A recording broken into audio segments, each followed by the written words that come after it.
All right, beginning of chapter 8. First section, we're going to talk about factoring. First, we're going to talk about factoring the GCF, and that stands for the greatest common factor. And then after that, we'll do some factoring by grouping, where we will use the GCF to factor 4 terms, but we'll group them together. So, first thing, factoring the GCF. Let's look at example A. So we have 9n cubed plus 12. Now, my first term has a variable. My second term does not. So I'm not going to be able to factor out any variables, but if I look at my first term, my coefficient is 9, and my second term, my number, that's a whole number, it's 12. So we have to ask ourselves, what number can go into both 9 and 12? And if we think long enough, if I decide to factor 3 out, then what happens is I have 3n cubed plus 4. Now, you might be wondering how I got that. Well, think about it. If I have 9 and I divide it by 3, I am left with 3. And if I have 12 and I divide it by 3, I am left with 4. So in both of these, the number I'm dividing by is the same. And we get that because that's the number we're factoring out. So we can pull out a number essentially from both of these terms. What we're really doing is we're dividing both of them by that term. But once I figure out what number can go into both of these, I pull it out, and then whatever my quotient is, after I divide both terms by that value, those are the numbers that remain inside the parenthesis. And if you're ever unsure, you can always check your work. Because if we look at this, I can factor this 3 back into this parenthesis, and it should simplify to our original expression. So if I did that, so if I factored the 3 back in, what would we get? Well, I would have 3 times 3n cubed, which is 9n cubed. And then I would have 3 times 4, which is 12. So I got the exact same expression that I started with, so I must have done it properly, and this would in fact be my final answer. 3 times the quantity, 3n cubed plus 4. So now let's try that again over here on problem B. So now both terms have coefficients and they have variables. So now I won't only pull out a number, but I should also be able to pull out a variable as well. So if I look at negative 12 and 16, what number can I pull out of 12 and 16? If you're ever kind of stuck, it's helpful to list the pairs or the factors. So for 12, I have 1 times 12, 2 times 6, and 3 times 4. And for 16, I have 1 times 16, 2 times 8, and 4 times 4. Now, if I look at these pairs of factors, the largest number that I see that they have in common is 4. So 4 is in both of these. So I can factor that number out. I cannot factor out a 6 because that's only in 12. That's not here. And I can't factor out an 8 because that's only in this set and not in this set. So 4 is the largest term I can factor out. So we know that we're going to factor out a 4, which will go on the outside of our parenthesis. And then to figure out what goes inside, we have to divide both of these numbers by that number. I kind of jumped the gun, actually, because I can also divide out a variable. So if I look at my n values, I have n to the 10th and n to the 9th. In this case, whichever one is smaller is how many you can pull out. So n to the 9th is smaller than n to the 10th, so I can pull out 4 n to the 9th. So now what I want to do is I want to write each of these individual terms that I started with. So I have negative 12 n to the 10th, and then I have 16 n to the 9th. And I'm going to divide both of these numbers by the term that I'm factoring out of both of them. So in this case, I will divide both of them by 4n to the 9th, and whatever I simplify or however they simplify, will be what I write inside of my parenthesis. So starting up here, negative 12 divided by positive 4, that's negative 3. And then if I have n to the 10th divided by n to the 9th, rules of exponents says I can move this term to the numerator if I change the exponent to be negative 9. And then I will have n to the power of 10 minus 9, which is just n. That was from last chapter. So I have negative 3n. And then we have 16n to the 9th divided by 4n to the 9th. 16 divided by 4 gets us positive 4. And n to the 9th divided by n to the 9th is 1. So 4 is what I can pull out of that. So my final answer would be this. Okay. For this one, we have, for our factors, 1 times 20, 2 times 10, and 4 times 5. And remember, one of those would be negative to actually get negative 20, but I'm really just interested in the numbers for now. And then for 15, we have 1 times 15 and 3 times 5. Okay. So if I look at these, what is the largest factor, or the greatest common factor of these two?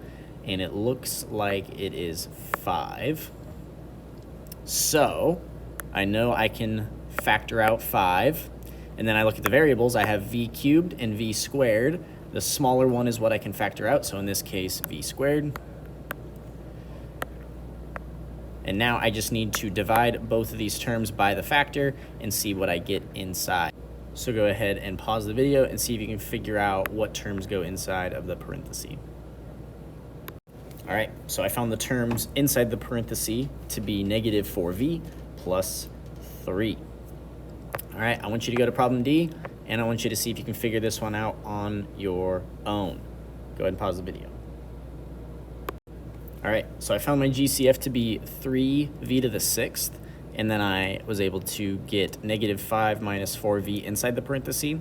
Now, one thing I want you to do is we actually want our leading term to be positive, and in this case, both of our terms are negative. So what we can do is if we just change our GCF to a negative term, then what that would essentially do is over here, we would be dividing by a negative term then, which would then make our terms positive because we would have a negative divided by a negative. So if we pull out a negative 3v6, this would turn into 5 plus 4v instead of negative 5 minus 4v. And then to go one step further, we want our leading term to have the largest degree of the variable. So in this case, it's just v. So I would end up writing my final answer as 3v to the 6th times 4v plus 5. So I just switched the order of these two terms, so that way my variable was the leading term. Okay, so that's a quick refresher on using the GCF to factor. Now we're going to learn about factoring by grouping.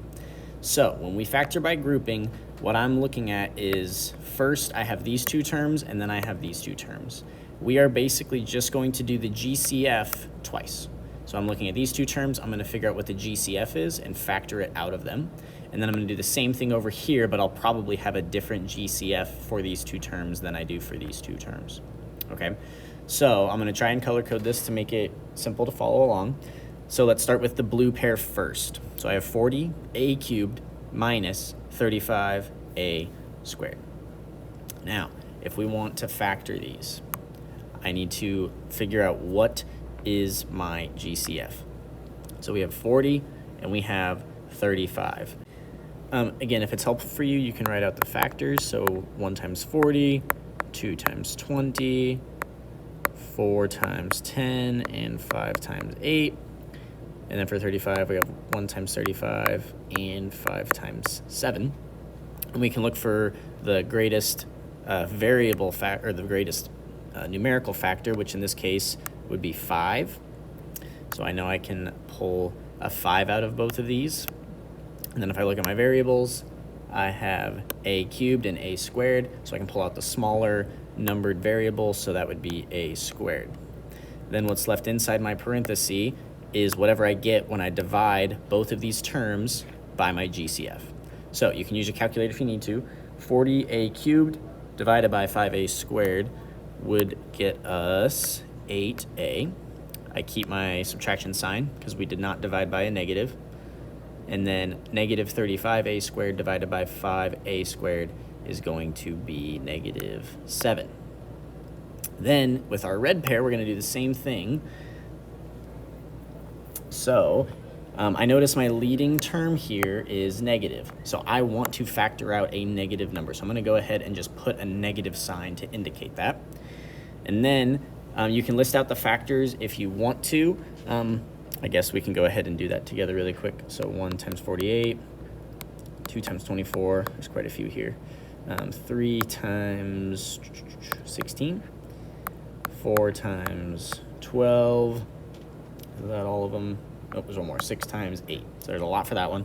And then for 42, we have 1 times 42, 2 times 21, 3 times 14. Let's see, what else do we have? 6 times 7. So after you look through these, you'll eventually notice, I think, our greatest common factor is 6. Yes. So that means I'm factoring out a 6 for the number. So I can write that after my negative sign. And then if I look at the variables, my 48 has an a, but my 42 does not, so I cannot factor out any variables. So a 6, or in this case a negative 6, is the only thing I'm going to factor out. And then we just think, what is negative 48a divided by negative 6? That should get you positive 8a. And then what is positive 42 divided by negative 6? That would be negative 7. Now, with most of these grouping problems, you will know you've done it properly when the stuff inside of your first parenthesis, I'm going to use a highlighter, if the stuff inside of this parenthesis matches up with the stuff inside of this parenthesis. If they do, then here's how you will write your final answer. Whatever is in your parenthesis, go ahead and write or copy that parenthesis again. So in this case, it is 8a minus 7. So that's the value inside of this parenthesis and in this parenthesis. Then I am going to write that next to, or being multiplied with, another parenthesis that includes this term that I factored out, so 5a squared, and this term that I factored out, which is negative 6. So with these groupings, I'm going to do a little more highlighting here. Your first parenthesis, or at least one of them, will be both sets of parentheses matching up. And you're basically factoring that out as this first parenthesis. And then whatever is left over, in this case 5a squared and negative 6, that makes up your second parenthesis. Now you'll know this will work. If you have enough time, you can always go back, and I can double distribute this. And after I do that and simplify, I should end up with my original problem, okay?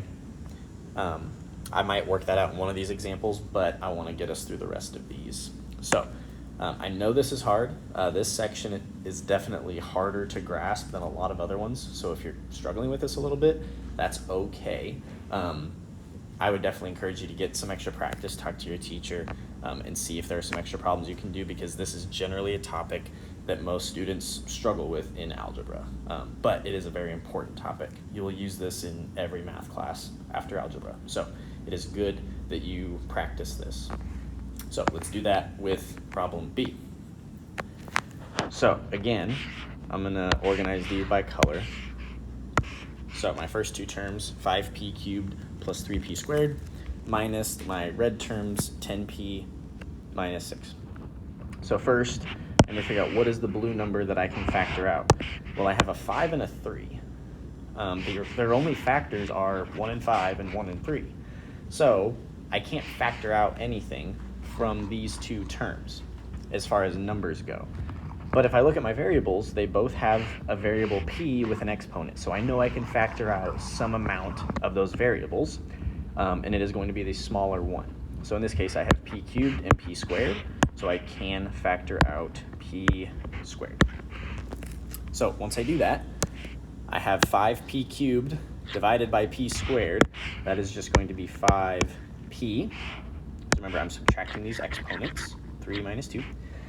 And then plus 3p squared divided by p squared will just be 3. The p squareds divide out to get 1.